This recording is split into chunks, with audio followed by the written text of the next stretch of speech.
What's good, everybody? It's me, Huang, the Dou-zhansheng-fo, and I'm going to be giving my review, my discourse over Castlevania Nocturne. Passive disclaimer, I literally just finished the final episode. I wrote a lot of my cliff notes, like after basically finishing like the second to last episode and whatnot, and then cross-referencing and revising. But I'm like super excited. Like based off the end. But without further ado, Castlevania Nocturne, this being an attempt at a new story arc in general in the Castlevania verse, or at least, the cinematic verse, so to speak, seemed a little rushed per se, at least comparatively to the general Castlevania that presided it. And even though Castlevania has like the first two seasons are the first two seasons, but the first season is 4 episodes. The second season is like I think like 12 plus or something. If not like just straight 11 or 12 or something. So if you actually watch it, the first and second season are basically one season, I'm not gonna lie. So maybe that adds, comparative like to in terms of judging Nocturne.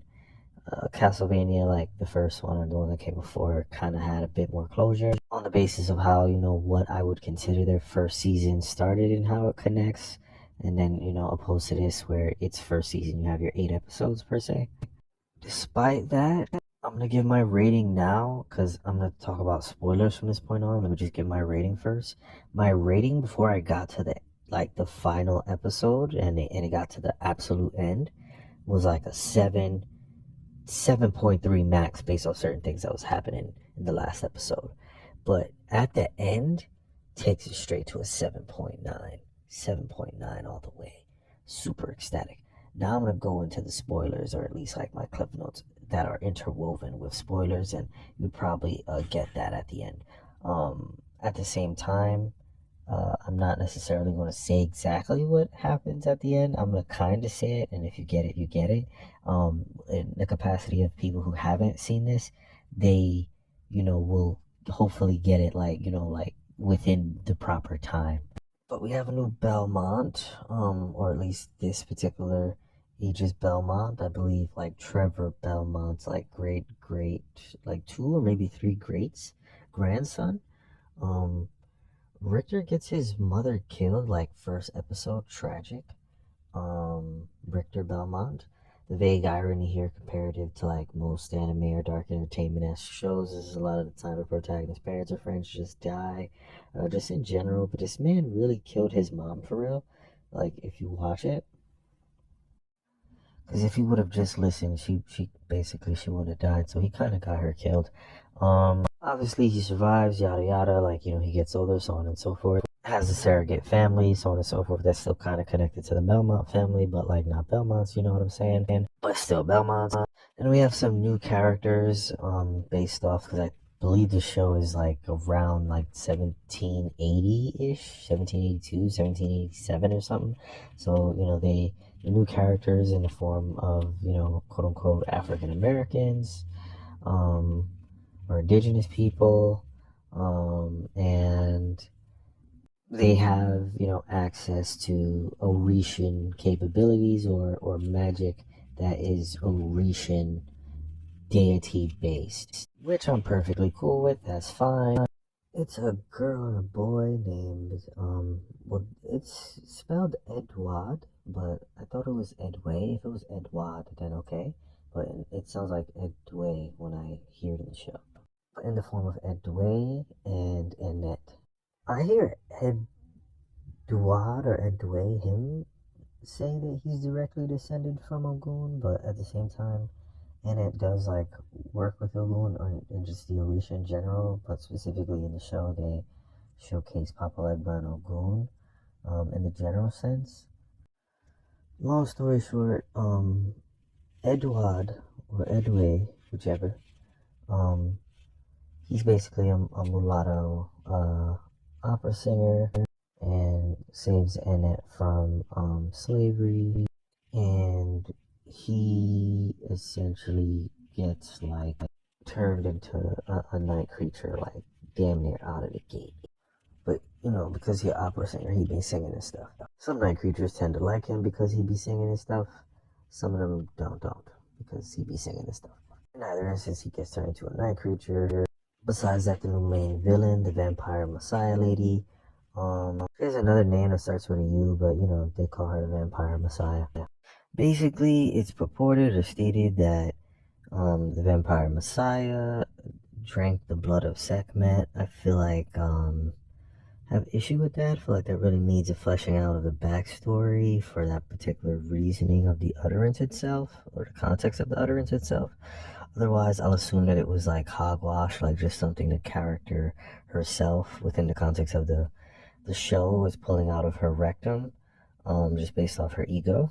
In another capacity, a vampire, a proverbial creature of the night, causing a lunar eclipse is okay, not a big deal. But Sekhmet is kind of a solar deity, so it's a little conflicting for the vampire messiah lady to boast about overall power, but cause a lunar eclipse. Don't look too deeply into me saying this, as I think it was just written how it was just because, so I don't think much thought was put into this or that particular part of the script on the Castlevania Nocturne writing development team.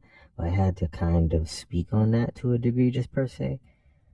Simultaneously, like maybe only other vampires would think of her pretty highly, outside of the brood that started worshiping her, because I don't know, maybe Dracula's the only person who's been able to pull off feats like that, and he's been able to pull off feats like way more grandiose than, just eclipsing the sun. Like I feel like it's pretty basic compared to like what he did in like I think the first episode or something of the general like Castlevania series, just Castlevania.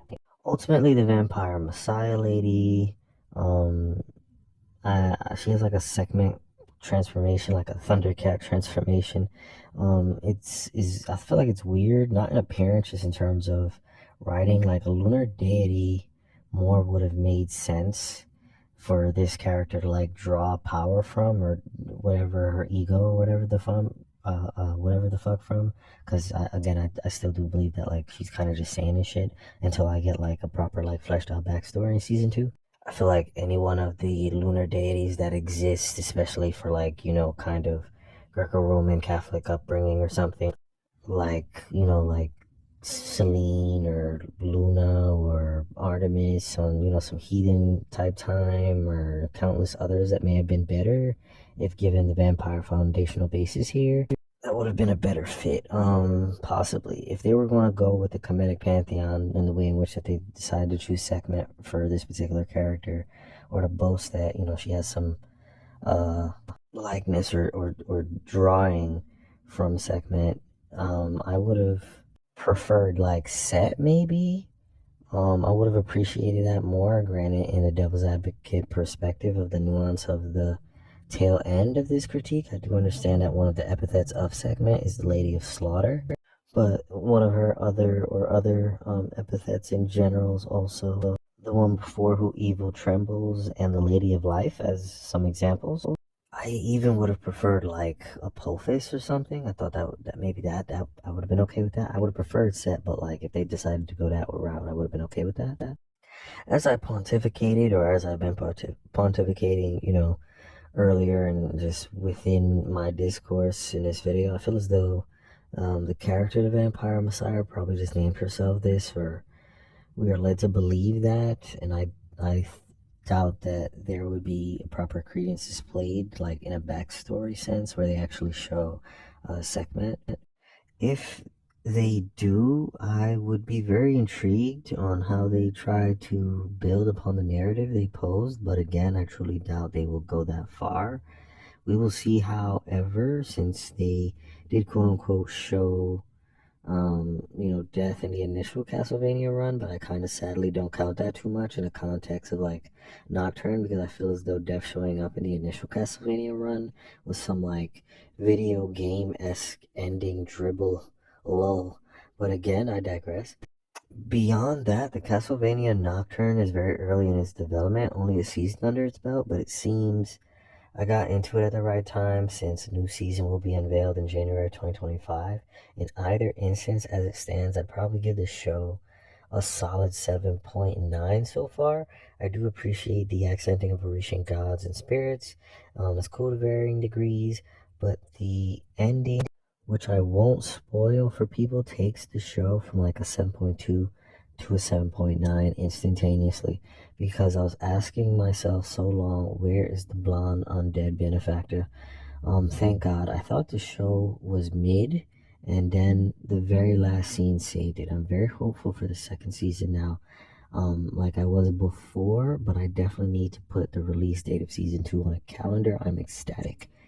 I would recommend watching the initial run of Castlevania in order for Nocturne to hit at all, really, because honestly, if I didn't see the initial Castlevania run and I saw this and I got to the end, it would still hit, quote unquote, maybe, but it wouldn't really hit in a capacity where I feel like as any other person watching the show would really give a fuck.